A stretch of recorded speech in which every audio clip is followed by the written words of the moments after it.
ways to do is keep punching. Keep punching, keep fighting. That's what we do at Lakeside. We keep punching, keep fighting.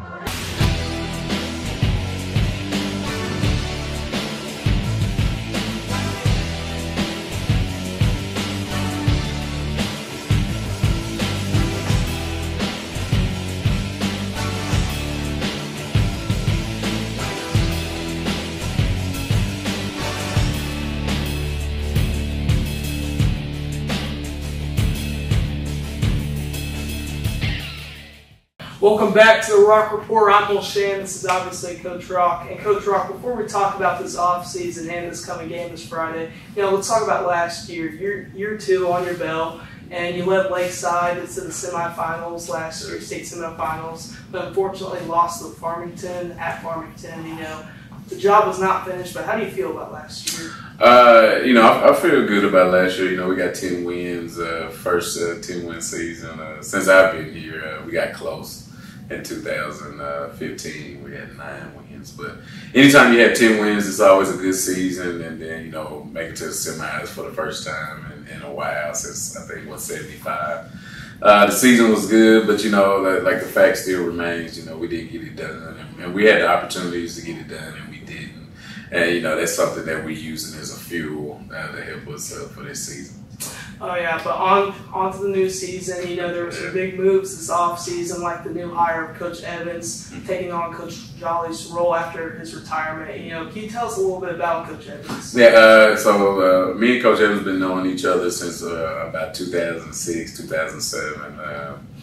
And so I met him at Arkansas Tech. He was a student assistant, and I was a grad assistant. So we were the low men on the totem pole and earning our stripes. And of course, Coach Evans has been everywhere in Arkansas, coaching high school football. He also coached college football like I did. And so he's a good guy, good coach, God-fearing man. And I'm glad he's here at Lakeside. He's from Hot Springs. He went to Lakeside for a little bit when he was younger, but wound up graduating from Magna Cole. And he came from Arkadelphia, if I'm right. Yes, he came from Arkadelphia, won a state championship there, also won some state championships with Brian when he was there. So he's definitely football tested and ready. So. Yeah, and Coach Rock, obviously, last year Lakeside went to about 3 or 4 7-on-7s, and this year we only went to the shootout in the South. Right. And we did more team camps this year. How come less 7-on-7? We really wanted to focus on our offensive line and defensive line. Those guys getting a lot of reps, and they don't get reps at 7-on-7. So I cut out a lot of the 7-on-7 and went to a bunch of team camps this year, and that's helped us out a lot. We needed that. Now next year it might be totally opposite, because we're graduating a lot of receivers, so we might need to go back to all 7-on-7. But yeah, Coach Rock, was a busy August. Last Tuesday you had the Expedition game against Nashville. Then a few weeks prior, you had the Rock scrimmage, and throughout those games, are there any juniors or sophomores that are going to contribute this year? Last year we had a couple of sophomores contribute, and they're going to contribute this year. Kadarius Jackson is the first one. He played as a true true sophomore last year, and then he's going to play again at the corner and receiver spot. Sophomores, Big Jack Burton, and then Wyatt DeLong. I almost want to call him his brother's name, but those two youngsters are going to be playing a lot on the offensive line for us, and then you got Logan Palczynski, who will play a lot as well. So then our big time guy that kind of holds it down, that starts the whole thing, Jacob Bowley, is going to be a center for us. He's a junior, so a lot of those guys on the O-line had to grow up really fast. They're going to do a lot of big time stuff for us this year, and we're excited to see what our underclassmen are going to do. So. Yeah, it's very exciting offseason. Coach Rock, this week it's the game. Like he said 2 years ago, it's a rivalry now, and it's it's a rivalry. It's a good rivalry right now. You know, not a bad rivalry or a heated, hated rivalry, but it is very intense right now. And when we like that, we like the intensity, and I know Lake Hamilton does too. And, it's going to be over there this year, so but it should be fun. So it should be a good game. And so, what does Lake Hamilton bring to the table this year?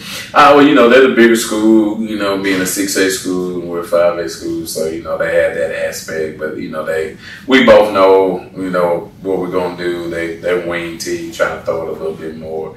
We're in the shotgun, so you know we know each other well because we've been playing each other so long, and then of course kids move back and forth now, so it should be a good contest. Yeah, like you said, Lake Hamilton likes to run the I formation, you know, control the football, control the clock. You know, who are some defensive guys that are going to be contributing to that? Yeah, you know, this year defensively, we got a lot of people back, but, you know, it all really starts with, you know, our guys in the back end with Luke Robleski, and then you can go down with Chris Ford, and those guys are seniors, and then you go down to your linebackers with Declan McKinney, Doak Douglas, and then you have Cannon Martin, and then Josh Rainey. So, and that's a senior linebacking core, is those four, and they can all kind of interchange and play either the inside or the outside position. And then you go up front, Carter Locke up front is going to be one that really everybody should watch. Under the radar for a couple of years, but this should be a good coming out for him as far as the D-line is concerned. Everybody, both sides of the ball, want to see what Matthew Miller's going to do after coming off his knee injury. And so, you know, we'll see how that goes. And then another surprise guy is Jashawn Graves and nose guard. He's one of our quicker, smaller guys in our three-man front. But we'll see how all those guys do. Of course, all those guys are seniors. But this is their time to step up and show what they got. So yeah, and the senior class left obviously this year. So what holes are going to be filled with leadership and stuff for the juniors? Well, you know that's always a big deal. You know, who's going to be the leader? Who's going to be the next guy? Of course, you kind of know who your senior leadership is, but you know, I mean, you could talk about Peter Oldman, who's also a junior running back that's trying to fill in a big role from his brother. He could definitely be a leader in that junior class, but of course, you want your seniors to lead. But he's one that comes to mind in that class that'll lead really well here in a year from now. But him, Logan Clark, they'll do really well leading that class. Yeah. But yeah, I think I'll do it, Coach Rock. And yeah, God bless and go Rams. Hey, go Rams, go.